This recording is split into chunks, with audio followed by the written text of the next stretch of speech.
Alrighty, you guys, I figured since we had, it's like the neighbors out. Since we had that really cold morning, I figured I'd record this video just for an informative purpose.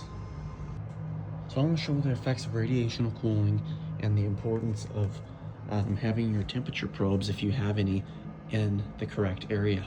First of all, so the first probe I have right here on the sheltered porch, but it's not really sheltered, it's cold. I mean, there's airflow, right? You'd think, but that's the first probe.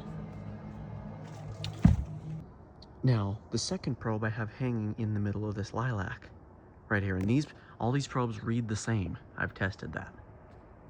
And the third probe I have just down the way, actually hanging on the very far back end of that fence. You can see it right there. You can see that little bit of a mark right there. That's it, hanging way, way back in the yard.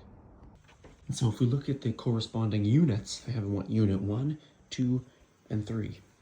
So unit 1 is actually the porch probe that I showed first.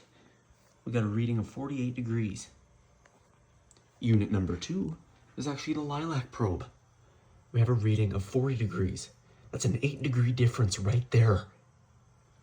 And then you might think, well, the lilac's going to be similar to the yard one. Well, on the yard probe, unit number 3, we actually have a reading of 35 degrees. You can see 35 to 48, that's almost a 15-degree change in unit 1 and 3.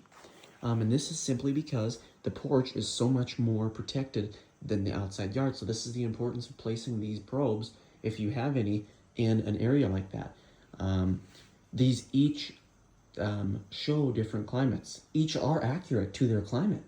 So each probe is giving accurate data. But I just wanted to point that out because I love this stuff. And yeah, kind of shocked me when I just said, oh, I'm going to move this. Because this and that unit both read the same temperature forever until I moved it tonight. And that one is just reading the actual air temperature. We're at 5,600 feet elevation, so we have pretty high radiational cooling. So obviously this one is closest to that temperature at that reading of 35 degrees.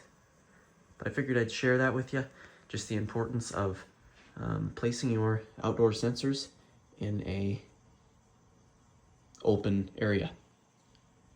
Yep, so we'll see you guys in the next one.